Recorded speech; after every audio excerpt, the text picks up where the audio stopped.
Salut, bienvenue dans cette vidéo qui va parler d'édition manga, comme d'habitude sur la chaîne, et plus principalement aujourd'hui de traduction. Je vous propose une petite série de questions-réponses avec Aline Cucor, traductrice de manga principalement, qui est notamment derrière Otaku Otaku, Sexy Cosplay Doll, Au-delà de l'apparence, Bloom Into You en France, etc. J'ai pu lui poser plusieurs questions au sujet de la traduction des mangas en France. Si vous voulez une réponse en particulier, les timecodes et la liste des questions sont en description. Aline Cucor, merci de prendre ce temps pour moi. Pas de soucis pour répondre à tes questions. Tu me donneras le lien de ta chaîne YouTube, je suis curieuse. D'ailleurs, petit point pour préciser que cet entretien a eu lieu à l'écrit à la base. Mais pour le rendre plus attrayant, j'ai fait lire les réponses par une personne de mon entourage. Il ne s'agit donc pas de la voix de Aline Cucor, mais de celle de ma copine Célia qui lit les réponses. Dans tous les cas, il s'agit mot pour mot des réponses d'origine, rien n'a été modifié. Commençons. Alors évidemment, la première question qu'on peut se poser, c'est tout simplement comment devient-on traducteur de manga en France à l'heure actuelle ? Il n'y a pas de formation à proprement parler pour devenir traducteur de manga. Et je pense que tous les traducteurs ont un parcours différent. En ce qui me concerne, j'ai fait une licence en japonais, puis je suis partie au Japon dans le cadre de recherche en linguistique japonaise pour un master que je n'ai jamais terminé. Quand je suis rentrée du Japon, j'ai eu l'opportunité de commencer à travailler pour une maison d'édition, donc j'ai sauté sur l'occasion. Je pense que dans tous les cas, les traducteurs ont l'équivalent d'une licence, avec ou sans master, en japonais, ou bien une expérience assez longue d'études ou de vie au Japon. Les maisons d'édition ne regardent pas spécialement le diplôme universitaire, mais plutôt ce qui peut prouver un bon niveau de la langue. Ici, le JLPT N1, ou au moins le N2, est plus que recommandé. Deuxième question, est-ce qu'un traducteur est limité à une seule maison d'édition ? En général, les traducteurs ont plusieurs maisons d'édition. C'est pas forcément le cas quand on commence. J'ai d'abord travaillé 3 bonnes années exclusivement pour IDP, mais par la suite c'est nécessaire. Aussi bien pour nous, avec une seule maison d'édition, on peut se retrouver sans boulot du jour au lendemain, que pour les maisons d'édition, qui parfois notent dans le contrat que pour travailler pour eux, il faut qu'on ait au moins une autre maison d'édition sur le côté. On passe à la troisième question, est-ce vous qui choisissez les séries que vous traduisez, ou vous sont-elles imposées ? Par un quelconque contrat par exemple. En général, c'est les maisons d'édition qui nous proposent des titres, et c'est à nous de voir si on accepte ou pas. Question de feeling, de planning. Cela dit, je sais que certains traducteurs renommés ont déjà proposé certaines séries ou republications de vieilles œuvres remises au goût du jour. Il me semble que Fédois Lamoire, traductrice entre autres de Dragon Ball, avait proposé à Glénat de travailler sur une réédition de Ranma 1/2 parce qu'elle était fan et que ce projet lui tenait à cœur. D'où la réédition des volumes doubles. Cela dit, c'est pas la majorité des cas. On peut passer à la question suivante. En quoi consiste le travail d'adaptation d'un manga en France ? Quels sont les éléments à prendre en compte lors du processus d'adaptation ? Sur quoi est-ce qu'il faut s'attarder ? Qu'est-ce qu'il faut prendre en compte, tout simplement ? Le travail d'adaptation, c'est surtout de reformuler en français pour que ça sonne comme chez nous. Déjà, beaucoup de maisons d'édition écrivent dans leur charte à respecter absolument qu'on peut pas garder les mots japonais du type senpai, kohai, etc. Même chose pour les suffixes de politesse, ce qui est assez logique puisque ça n'existe pas chez nous. Donc il faut tout travailler à un autre niveau, notamment sur la politesse, avec les suffixes ou les formes polies et neutres, pour pouvoir le rendre en français avec ce qu'on connaît. Même chose au niveau des blagues, des jeux de mots, etc. En général, il faut tout adapter pour que ça passe chez nous. Si une bulle ou une page se veut drôle sur le moment, il faut que ça soit pareil en français. Si on laisse tel quel en japonais avec une note en bas de page, ça fait un peu un flop où on perd le côté humoristique. Ça n'a donc pas de sens. Il faut donc pouvoir juger de quand s'éloigner du japonais pour garder le ton de l'œuvre si nécessaire, ou quand il vaut mieux privilégier une note explicative. Tout dépend du contexte. Dans quelle mesure êtes-vous libre vis-à-vis du texte original ? Dans quelle situation des entorses à la fidélité au texte d'origine sont-elles tolérées ? Le principal, niveau adaptation, c'est de transmettre le message, même s'il faut changer certains mots ou expressions dans certaines bulles. Parfois, certaines idées sont impossibles à rendre en français telles quelles, comme elles sont exprimées en japonais. Du coup, il faut faire des petits ajouts dans la bulle, voire parfois dans la bulle suivante, pour bien garder le message. Après, il y a parfois des sujets plus sensibles que d'autres. J'ai justement participé à une convention virtuelle avec les éditions Akata, où on parlait de traduction d'œuvres LGBT.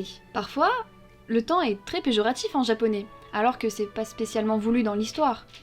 À ce moment-là, on peut se permettre d'adoucir un petit peu le ton pour pas blesser les lecteurs de cette communauté. Ou alors on en parle avec l'éditeur avant. La conférence devrait être dispo sur YouTube normalement. Akata a fait une captation et va la publier. Ça devrait prendre quelques jours, mais au pire, tu pourras toujours aller jeter un œil quand elle sortira. Ça soulevait quelques points intéressants au niveau de la traduction. Généralement, quand on regarde la dernière page d'un manga, on ne trouve qu'une seule personne créditée pour l'adaptation et la traduction lors de la production d'un tome. Êtes-vous réellement seul à travailler là-dessus, ou y a-t-il plusieurs traducteurs réunis sous l'égide d'un directeur ? En général, il n'y a effectivement qu'une seule personne qui gère la traduction et l'adaptation, mais c'est pas toujours le cas.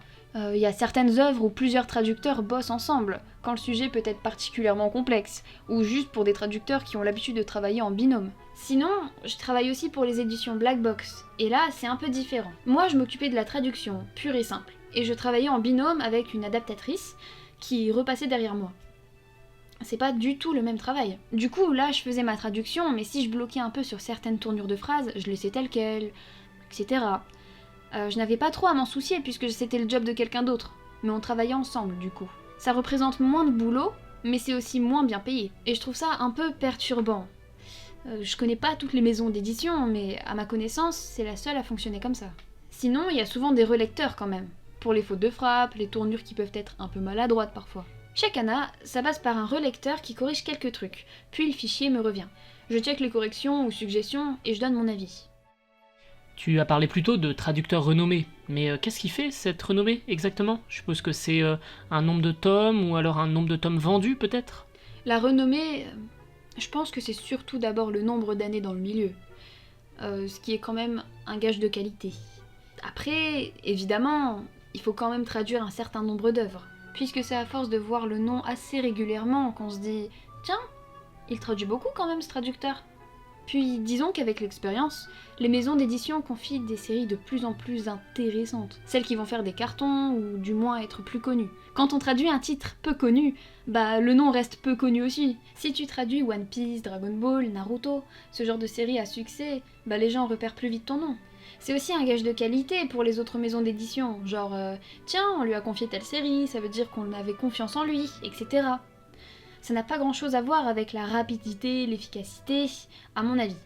Pour traduire, on a un délai, donc on doit rendre tel titre pour telle date. Tant que c'est fait, si c'est pile ce jour-là ou en avance, on s'en fiche un peu. Le tout est de pas être en retard par contre. Sinon on aura peut-être plus de travail par la suite. D'ailleurs, vis-à-vis de la rapidité, justement, de combien de temps disposez-vous pour traduire un manga classique d'environ 200 pages ? Je suppose d'ailleurs qu'on parle pas en nombre de pages, mais peut-être en nombre de mots ou en nombre de phrases. Pour le temps dont on dispose, ça dépend des titres et des maisons d'édition. Disons que quand c'est pour débuter une série, en général, ils veulent le tome 1, ou parfois les 2 premiers, assez rapidement. Mais à ce moment-là, dans les mails de départ, quand ils proposent la série, ils proposent les dates de rendu. C'est ça qui va jouer sur le fait qu'on accepte ou pas. Parfois, on peut n'avoir que 2 semaines entre le moment où on nous propose un titre et celui où il faut rendre la traduction. Ce n'est pas la majorité des cas, heureusement. En général, on a quand même des délais respectables, surtout quand les séries sont en cours. Puis, il y a les maisons d'édition moins bien organisées, où ils envoient le matériel à la bourre, où on n'a qu'une grosse semaine, moins de 10 jours pour la traduction. Ça, c'est le plus stressant. Surtout quand on a déjà un planning chargé, ça bouleverse tout, mais bon, c'est comme ça. En général, le délai est raisonnable, même si je peux pas te répondre un nombre de jours ou de semaines précis, parce que c'est très variable. Sinon, pour la question page-mot, ça dépend aussi. Mais c'est au niveau de la facturation. Certaines maisons d'édition facturent X euros pour un tome, qu'il fasse 170 ou 200 pages. D'autres facturent X euros la page, et d'autres facturent en fonction du nombre de caractères obtenus au total, après traduction. Autre question qui n'a rien à voir, d'un point de vue statut juridique, comment ça fonctionne au juste ? Es-tu salarié chez plusieurs maisons d'édition ? Ou auto-entrepreneuse peut-être ? Et de façon générale, quelle est la situation de la majorité des traducteurs de manga en France ? D'un point de vue juridique, les traducteurs sont presque tous indépendants. Ils sont donc en freelance et ont des contrats avec les maisons d'édition, par série, voire par tome. Il y en a que très peu qui sont salariés, mais à ce moment-là, je pense qu'ils font partie de studios, comme le Black Studio, qui a, à ma connaissance, au moins 2 traductrices, et elle travaille aussi pour Akata, entre autres. Et en tant que traductrice, est-ce qu'il t'arrive de travailler sur d'autres choses que des mangas, comme des jeux vidéo, des light novels, ou même des sous-titrages ou des doublages d'animés ? J'ai travaillé sur d'autres choses que des mangas, comme des livrets de coffrets DVD. J'ai fait l'édition collector des DVD Fate Stay Night Unlimited Blade Works pour All the Anime. Ils m'ont déjà proposé d'autres livrets, mais ça collait pas dans mon planning. J'ai aussi traduit des jeux vidéo hentai de type novel game.